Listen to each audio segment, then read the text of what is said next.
Hi, I'm Rashonda Cade, and this is Reading with Rashonda, and it has been a hot minute since I've done a reading.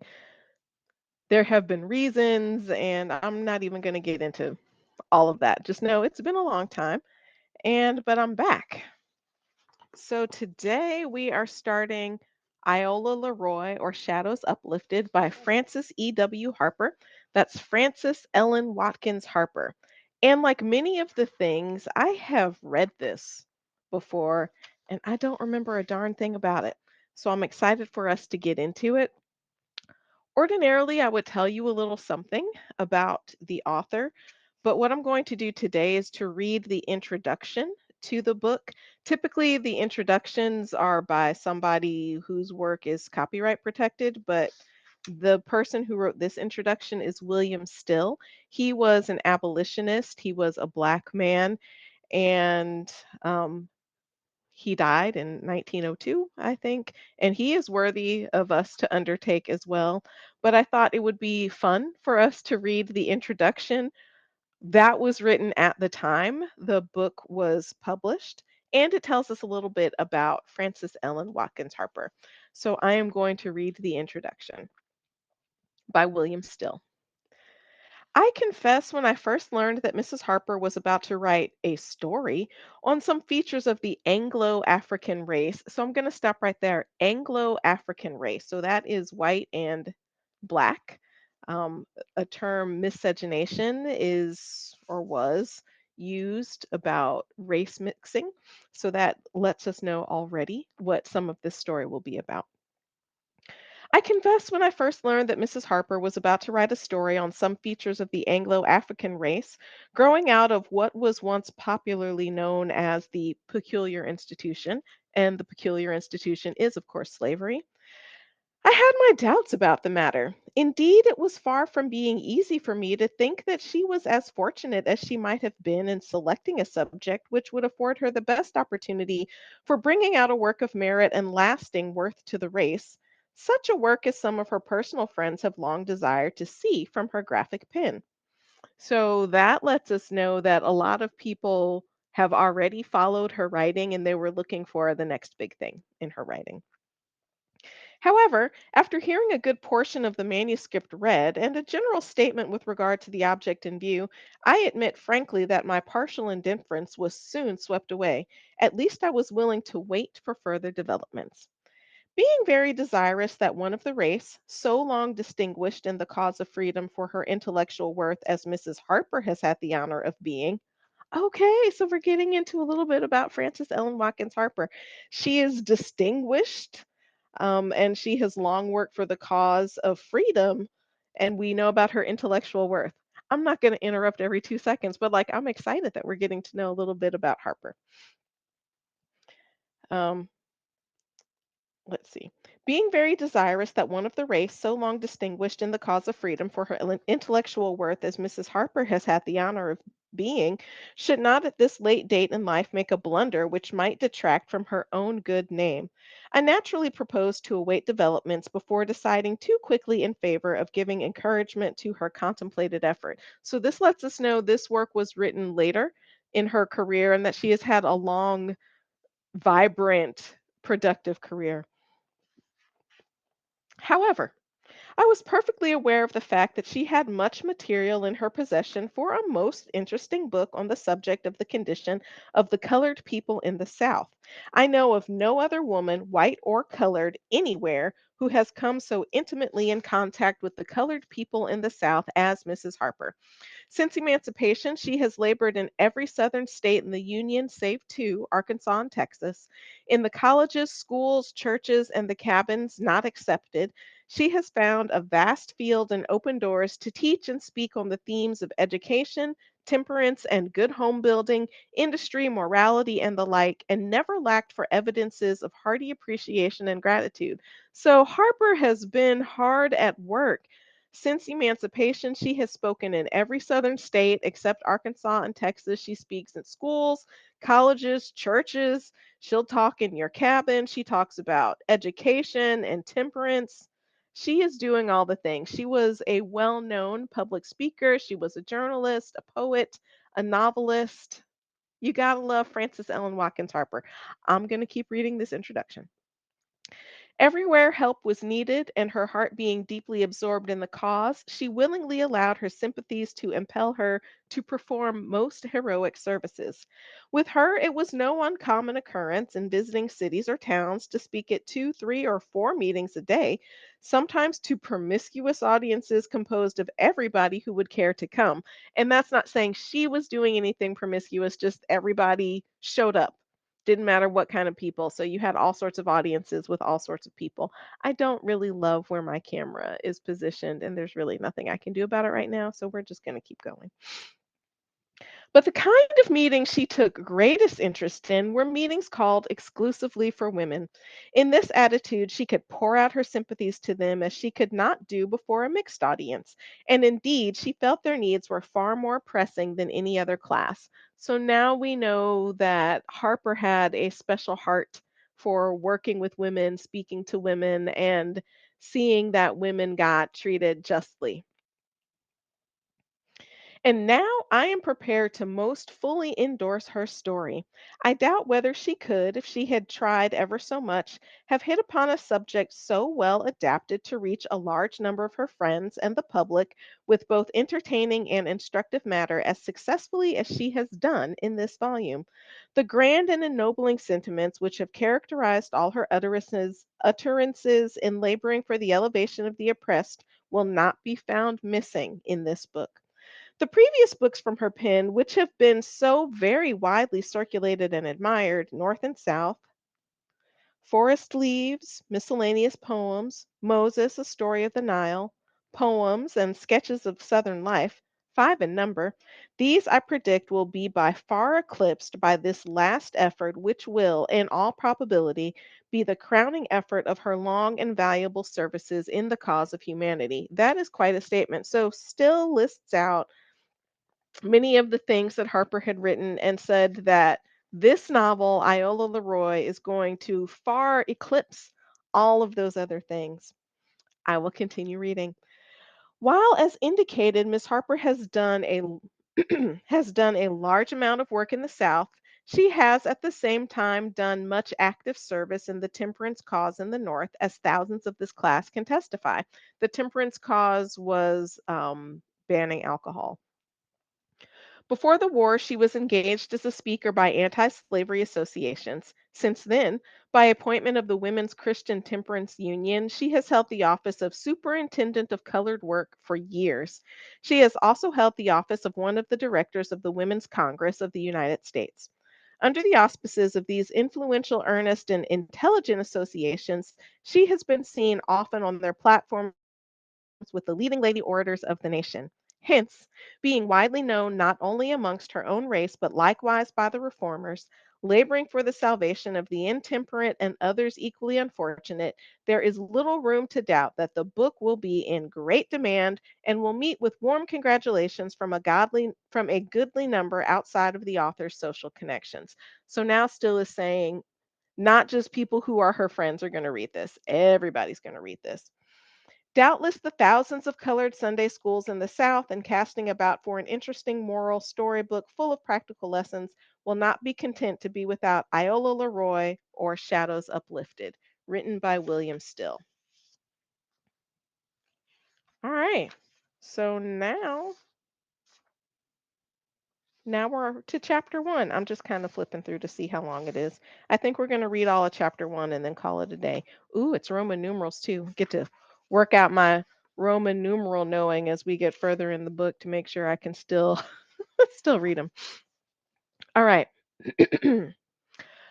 You'll note that I clear my throat a lot. That was actually one of the reasons I haven't done a reading in a long time. Right when I stopped doing readings last year, it's been almost a year now, I had gotten COVID and I just wasn't feeling well. And then as I got over COVID, I got this horrible cough.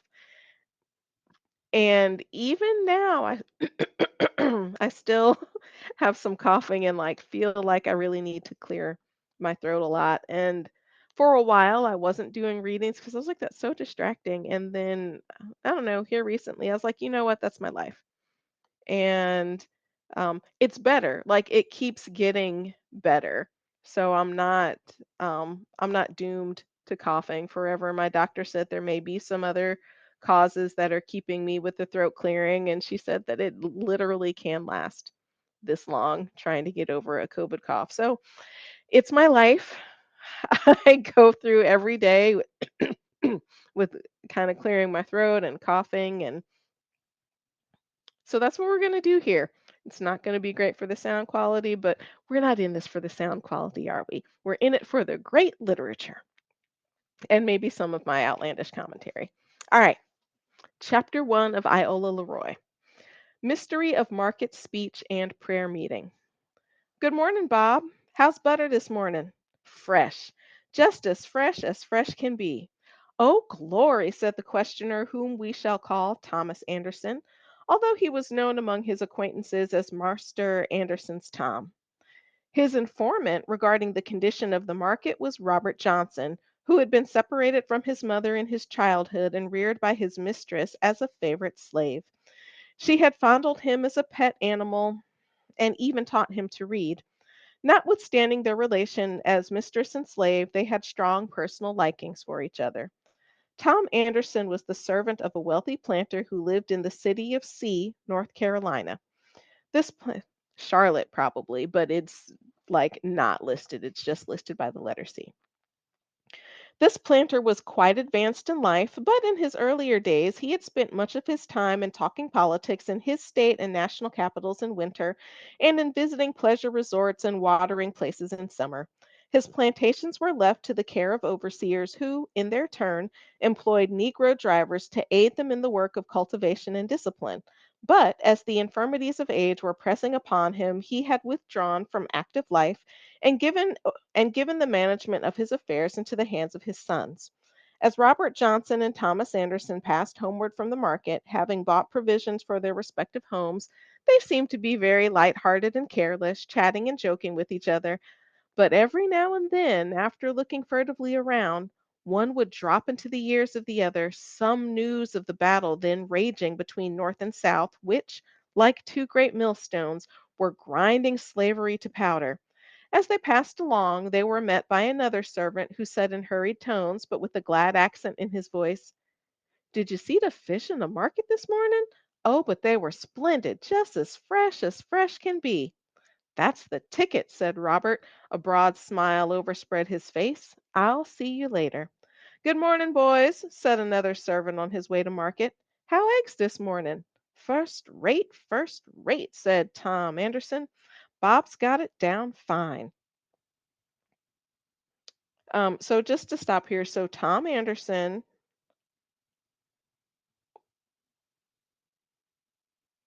was enslaved and Robert Johnson also enslaved. Tom Anderson was enslaved by a wealthy planter in C, North Carolina, and Robert Johnson,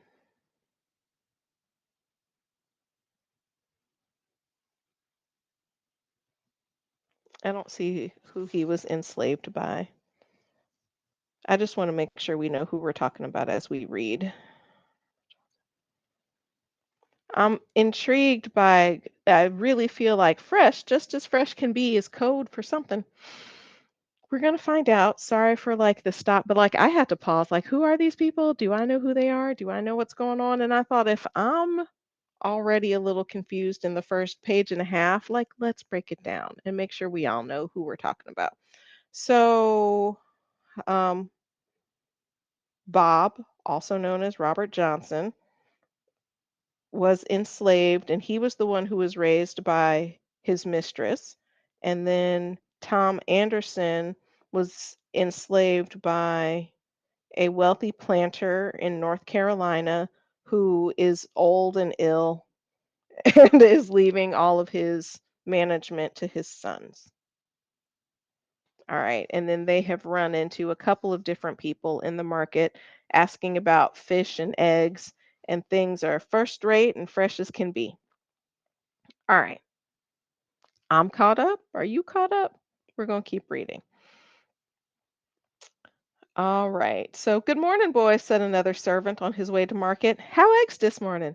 First rate, said Tom Anderson. Bob's got it down fine. I thought so. Mighty long faces at the post office this morning, but I'd better move along. And with a bright smile lighting up his face, he passed on with a quickened tread. There seemed to be an unusual interest manifested by these men in the state of the produce market. That's what I thought too. I was like, why are they wondering about this? What is this code for? And I think we're about to find out. And a unanimous report of its good condition. Surely there was nothing in the primeness of the butter or the freshness of the eggs to change careless looking faces into such expressions of gratification or to light dull eyes with such gladness. What did it mean? During the dark days of the rebellion, when the bondman was turning his eyes to the American flag and learning to hail it as an ensign of deliverance, some of the shrewder slaves, coming in contact with their masters and overhearing their conversations, invented a phraseology to convey in the most unsuspected manner news to each other from the battlefield. Aha! Fragile women and helpless children were left on the plantations while their natural protectors were at the front, and yet these bondmen refrained from violence. Freedom was coming in the wake of the Union Army, and while numbers deserted to join their forces, others remained at home, slept in their cabins by night, and attended their work by day. But under the apparently careless exterior, there was an undercurrent of thought which escaped the cognizance of their masters. That's right. We're thinking and plotting and planning. The masters don't know. In conveying tidings of the war, if they wished to announce a victory of the Union Army, they said the butter was fresh or that the fish and eggs were in good condition. All right, so the Union is ahead.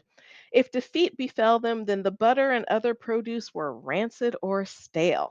All right, so now we know the code.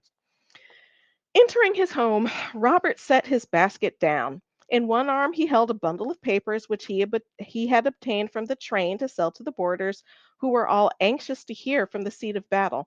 He slipped one copy out and, looking cautiously around, said to Linda the cook in a low voice, "Splendid news in the papers. Secesh routed." So, secesh is short for secession, which the southern states did. Splendid news in the papers. Secesh routed. Yankees whipped 'em out of their boots. Papers full of it. I tell you, the eggs and the butter is mighty fresh this morning. "Ooh, sho, child," said Linda. "I can't read the newspapers, but ole Mrs. Face is newspaper enough for me. I looks at her every morning when she comes into this kitchen. Ef her face is long and she walks kind of droopy, then I thinks things is gone wrong for them. But if she comes out here looking mighty pleased and laughing all over her face and stepping so frisky, then I know the secesh is getting the best of the Yankees. Robbie, honey, does you really believe for good and righty that them Yankees has got horns?" Of course not. So for some reason, people said people from the north had horns, like all sorts of foolishness just going around. So she's asking about that. And he's like, "No, I don't think that." And she says, "Well, I heard so." "Well, you heard a mighty big whopper. Anyhow, Bobby, things goes mighty contrary in this house. Ole Missus in the parlor praying for the secesh to gain the day, and we's praying in the cabins and kitchens for the Yankees to get the best of it. But wasn't Miss Nancy glad when them Yankees run away at Bull's Run? It was nothing but Bull's Run and runaway Yankees. How she did laugh and skip 'bout the house. And then me thinks to myself, you'd better not holler till you gets out of the woods. I spec 'fore them Yankees gets through, you'll be laughin' t'other side of your mouth. While you was gone to market, Ole Miss come out yere, her face looking as long as my arm, tellin' us all about the war and sayin' them Yankees whipped our folks all to pieces. And she was 'fraid they'd all be down yere soon. I thought they couldn't come too soon for we, but I didn't tell her so." That's funny. Can you imagine a slave owner going down to have a conversation with one of her enslaved people like, "Oh no, the North is coming and it looks like they're going to get the better of us. Heaven forbid that happen," and think your enslaved person is going to be sympathetic with you on the outside, but on the inside, she was like, Psh, I ain't tell her what I was really thinking. So Robert, also known as Bob and Bobby, said, "No, I don't expect you did. No, I didn't. If you buys me for a fool, you loses your money, sure." She said when they come down here, she wanted all the men to hide, for they'd kill all the men, but they wouldn't touch the women. It's no such thing. She put it all wrong. Why, them Yankees are our best friends. That's just what I thinks. Ole Miss was just trying to scare a body. And when she were done, she just sat down and sniffed and cried, and I were so glad and I didn't know what to do. But I had to hold in. And I made out I were awful sorry. So her mistress is just crying and she has to hold in that she's not sad at all and pretend like she's sorry. And Jenny said, "Oh, Miss Nancy, I hope they won't come here." And she said, "I's just afraid they will come down here and gobble up everything they can lay their hands on." And she just looked as if her heart were most broke. And then she went into the house. And when she were gone, we just broke loose. Jake turned somersets and said he weren't afraid of them Yankees. He knowed which side his bread was buttered on. That Jake is a cuter. When he goes down to get the letters, oh, I guess that should be cutter. That Jake is a cutter. When he goes down to get the letters, he cuts up all kinds of shining capers. And to look at him skylarking there while the white folks is waiting for their letters and talking about the war, you wouldn't think that boy had a thimble full of sense. But Jake's listening all the time with his eyes and his mouth wide open and catching everything he can and a heap of news he gets that way. So Jake is another of the enslaved people, and he's cutting and shining, acting like he's foolish. So people say more things about him around him because they think, oh, he's doesn't know anything, he's not paying attention, but he's soaking it all in. That's how we do. Um, as to Jenny, she just capered and danced all over the floor, and I just had to put my hand over her mouth to keep old Miss from hearing her. Oh, but we did had a good time. Boy, you ought to been here. And Aunt Linda, what did you do? Oh, honey, I was just ready to crack my sides laughing just to see what a long face Jenny puts on when old Miss is talking, and then to see that face when Mrs. back is turned. Why, it's good as a circus. It's enough to make a horse laugh. That is quite a show they are putting on. Why, Aunt Linda, you never saw a circus? No, but I've heard tell of them, and I think they must be mighty funny. And I know it's awful funny to see how straight Jenny's face looks when she's almost ready to bust while old Mrs. fretting and fuming about them Yankees and the war. But somehow Robbie, oh, now he's called Robbie, so he's Robert, Bob, Bobby, and Robbie now. But somehow Robbie, I rarely believes that we colored folks is mixed up in this fight. I seed it all in a vision. And soon as they fired on that fort, Uncle Daniel says to me, Linda, we's gwine to get our freedom. And I says, what makes you think so? And he says, they fired on Fort Sumter and the North is bound to whip. I hope so, said Robert. I think that we have a heap of friends up there. Well, I'm just going to keep on praying and believing. Just then the bell rang, and Robert, answering, found Mrs. Johnson suffering from a severe headache, which he thought was occasioned by her worrying over the late defeat of the Confederates. She sent him on an errand, which he executed with his usual dispatch, and returned to some work which he had to do in the kitchen. Robert was quite a favorite with Aunt Linda, and they often had confidential chats together. Bobby, she said when he returned, I thinks we ought to have a prayer meeting pretty soon. I am in for that. Where will you have it? Let me see. Last Sunday we had it in Gibson's Woods, Sunday for last in the old cypress swamp, and next Sunday we'll have one in McCullough's Woods.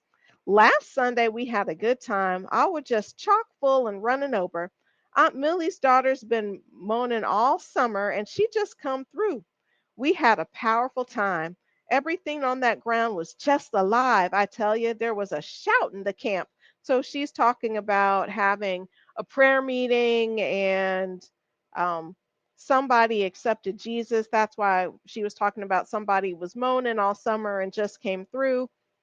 And then talked about there was a shout in the camp because sometimes When it gets real good to you, you got to get a shout. And you got to praise God how you praise God.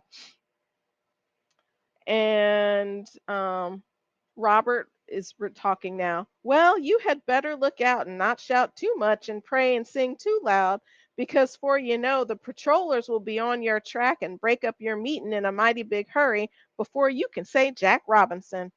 Oh, we looks out for that. We's got a nice big pot that cracked last winter, but it will hold a lot of water, and we puts it where we can tell it everything. We has our own good times. And I want you to come Sunday night and tell me about the good eggs, fish, and butter. Mark my words, Bobby, we's all going to get free. I seed it all in a vision as plain as the nose on your face. Well, I hope your vision will come out all right and that the eggs will keep and the butter be fresh till we have our next meeting. Now, Bob, you send word to Uncle Daniel, Tom Anderson, and the rest of them to come to McCullough's Woods next Sunday night. I want to have a sin killing and devil driven time. But boy, you'd better get out of here. Old Miss'll be down on you like a scratch cat. Although the slaves were denied unrestricted travel and the holding of meetings without the surveillance of a white man, yet they contrived to meet by stealth and hold gatherings where they could mingle their prayers and tears and lay plans for escaping to the Union Army. Outwitting the vigilance of the patrollers and home guards, they established these meetings miles apart, extending into several states. Sometimes their hope of deliverance was cruelly blighted by hearing of some adventurous soul who, having escaped to the Union Army, had been pursued and returned again to bondage. Yet hope survived all these disasters which gathered around the fate of their unfortunate brethren who were remanded to slavery through the undiscerning folly of those who were strengthening the hands which were dealing their deadliest blows at the heart of the nation. But slavery had cast such a glamour over the nation, and here glamour isn't like glamorous life. Glamour is like a spell that conceals things. But slavery had cast such a glamour over the nation and so warped the consciences of men that they failed to read or write the legible transcript of divine retribution which was written upon the shuddering earth where the blood of God's poor children had been as water freely spilled. And that was the introduction and chapter 1 of Iola Leroy, or Shadows Uplifted, by Frances Ellen Watkins Harper. So that's it for today. I'm Rashonda Cade, and this is Reading with Rashonda. Until next time.